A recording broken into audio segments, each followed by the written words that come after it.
Sesaat lagi Anda akan mengikuti kajian bersama Ustadz Muhammad Irfan Fauzi, dan Anda juga bisa mengikuti sosial media kami. Subscribe channel YouTube Irfan Fauzi. Bismillahirrahmanirrahim. Assalamualaikum warahmatullahi wabarakatuh. Alhamdulillahirabbil alamin wa bihi nasta'inu ala umuri dunya waddin. Wassalatu wassalamu ala asyrafil anbiya wal mursalin wa ala alihi wa sahbihi ajmain. Amma ba'du.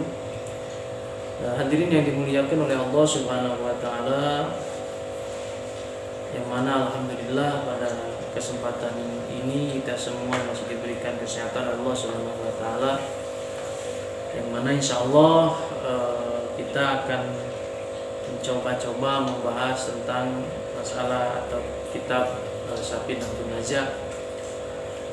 Arti dari Safinatun Najah itu adalah perahu kecil, yang mana yang dikarang oleh Imam Syekh An-Nawawi Al-Bantani yang bermadhab Syafi'iyah dan berakidah Al-Asy'ariyah.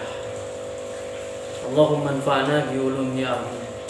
Bismillahirrahmanirrahim. Bismillahi kalau menyebat jenengan Gusti Allah.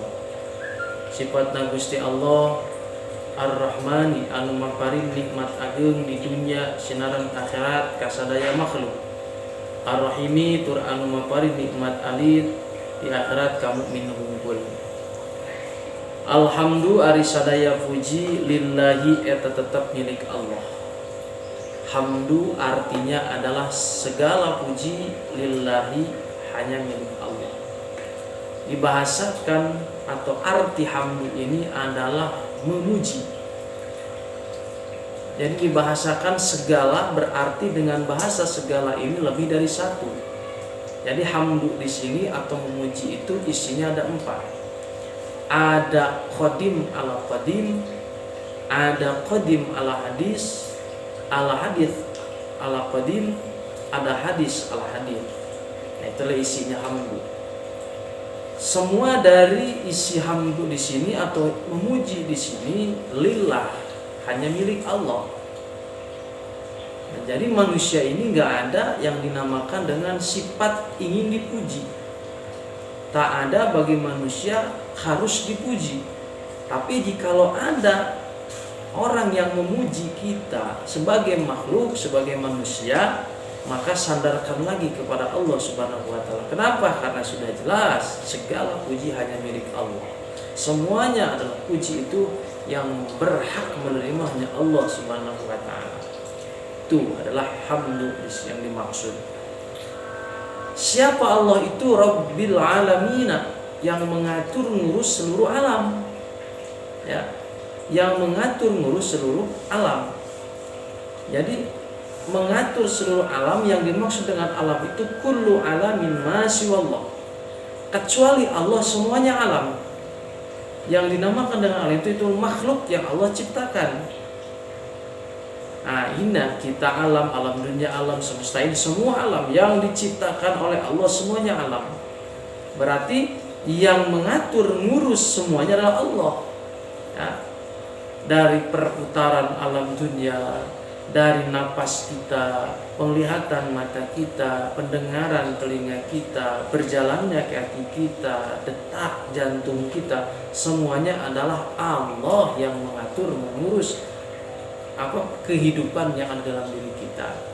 Makanya pantas dan layak dan patut untuk kita bersyukur kepada Allah. Kenapa? Karena segala sesuatu, napas ini tanpa syarat, penglihatan tanpa syarat, pendengaran tanpa syarat, semuanya mengalir begitu saja. Intinya siapa kalau bukan Allah yang mengaturnya.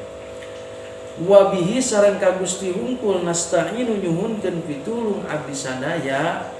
Jadi hanya kepada Allah meminta pertolongan, tidak boleh kepada selain Allah. Kalau ada orang yang minta pertolongan kepada selain Allah, namanya musyrik, namanya syirik. Karena Allah diantaranya adalah Allah itu maha pencemburu, tidak mau hambanya, tidak mau makhluknya memuja kepada selain Allah atau meminta kepada selain Allah. Oleh karena itu hanyalah kepada Allah saja kita meminta. Dalam hal apa? Ala umurid dunya, tina pirang-pirang urusan dunia, wadini sarang pirang-pirang urusan agama. Dari urusan dunia mintalah kepada Allah.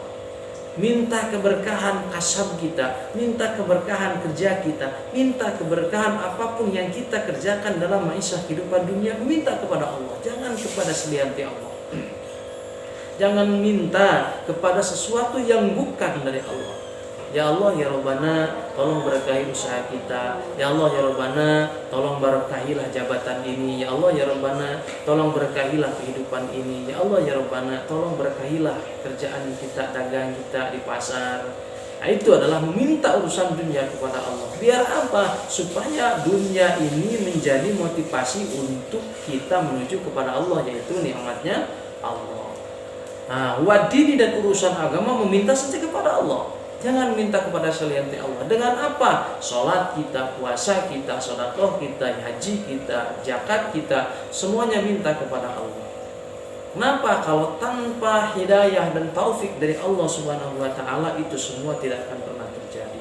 Oleh karena itu, wabihi nasta'inu ala umuri dunya waddin. Wabihi sareng Gusti hukum nasta'inu nyuhunkeun pitulung abdi sadaya Allah umuri dunya tina pirang-pirang urusan dunya wadini sareng urusan agama. Wa sallallahu sareng moga namian rahmat saha Allah Gusti Allah wassalamu sareng kasalamatan ala sayyidina kadunungan urang sadayana Muhammadin tegasna Kanjeng Nabi Muhammad sallallahu alaihi wasallam. Di sini dikatakan adalah rahmat Allah dan keselamatan dipintakan kepada Nabi Muhammad SAW. Padahal Nabi Muhammad itu adalah Nabi yang Allah cintai, Rasulullah sebagai utusan Allah, yang mana yakin pasti dienas oleh Allah Nabi itu akan masuk surga. Tapi kenapa Wassalamualaikum wassalamu, rahmat Allah keselamatan dicurah limpahkan kepada Nabi, curah limpahkan kepada Nabi. Nah, sedangkan yang benar-benar butuh rahmat dan keselamatan ya kita sebagai umatnya. Kalau Nabi sudah pasti masuk surga, kalau kita wallahu a'lam masuk surga. Nah, kenapa dibahasakan setiap kajian kitab manapun pasti diawali dengan wassallallahu ala sayyidina Muhammadin, wassallallahu ala sayyidina Muhammadin. Rahmat dan keselamatan semoga diberikan kepada Nabi Muhammad SAW. Artinya begini, ini adalah lafaz yang mana kita ini berdoa sebagai doa ketawaduan kepada Allah. Kita mengakui banyak dosa, kita mengakui adalah orang-orang yang kotor dengan urusan dosa. Kali aja dengan mendoakan Rasulullah, dengan mendoakan Nabiullah, dengan mendoakan kekasih Allah, kita mendoakan Nabiullah kekasih Allah, dan Nabi Muhammad pun merasa senang dengan doanya kita. Akhirnya Nabi Muhammad menyampaikan kepada Allah. Seseorang ingin bertemu dengan pemimpin negara, contoh presiden, gak mungkin langsung ketemu, harus ketemu ajudannya dulu, ketemu A, B, C dan satpam dan security-nya dulu. Itu diantaranya, baru bisa ketemu dengan presiden. Sama Allah pun kita merasa. Dan yang kedua, ketika kita mengucapkan sallallahu alaihi wasallam, rahmat dan keselamatan diberikan kepada Nabi Muhammad, ibarat kata kita punya gelasnya gelas diisi air penuh. Terus semakin kita isi lagi gelas tersebut, otomatis akan luber. Nah, kita itu meminta ketika gelas yang sudah penuh diisi lagi menjadi luber, maka kita ini yang akan mengambil luberan tersebut. Jadi intinya dengan bahasa wassallallahu ala sayyidina Muhammadin sallallahu alaihi wasallam, secara tidak langsung kita meminta rahmat kepada Allah dan keselamatan kepada untuk kita, kepada kita, buat kita, cuman melalui ta'zim wa takrimat kepada Nabi Muhammad sallallahu alaihi wasallam. Siapa Nabi Muhammad itu? Khatamin nabiyina, anu jadi panuntung di pirang-pirang para nabi. Jadi Nabi Muhammad ini adalah nabi pertama diciptakan oleh Allah sebagai Nur Muhammad dan paling terakhir diturunkan menjadi nabi akhir zaman. Tidak ada nabi sebada Nabi Muhammad SAW. Kenapa? Karena namanya agama setelah dipegang atau diberikan diamanatkan kepada Nabi kita Nabi Muhammad SAW, maka setelah sempurna. Kenapa? Karena Nabi Muhammad diberikan mujizat namanya Al-Quranul Karim. Al-Quran itu sebagai penyempurna di dalam agama. Jadi tidak ada lagi Quran yang akan datang dan tidak ada lagi Nabi yang akan datang sesudah Nabi Muhammad SAW. Gelarnya Khatamun Nabiyina, yang jadi paling akhir dalam para nabi. Jadi kalau ada orang yang mengaku menjadi nabi, itu namanya sesat. wa alihi sareng kakula gina kanjeng Nabi wa sahbihi sareng ka sahabat kanjeng Nabi ajmaina tegasna sadaya kepada sahabat keluarganya, kepada sahabatnya dan kepada semuanya tabi'in tabi'at. Nah, termasuk kepada ulama-ulama akhirin, ulama-ulama akhirat, termasuk kepada kita sebagai umat akhir zaman, walaupun umat yang lemah, walaupun umat yang kecil, walaupun umat yang banyak dosa, tapi kita roja minta kepada Allah mudah-mudahan syafatul uzma diberikan kepada kita semua. Hebatnya itulah umat akhir zaman, walaupun tidak pernah melihat Rasul, walaupun tidak pernah sejaman dengan Rasul, walaupun tidak melihat tata cara sholat Rasul dan perjuangan Rasul, tapi kita iman kepada Rasulullah Shallallahu Alaihi Wasallam.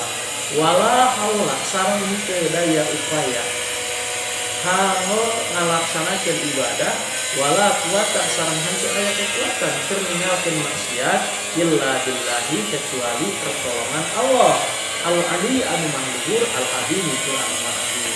Jadi hayyul la haula wala quwata illa billahil aliyil azim penutup dari awal tadi. Ya, kenapa?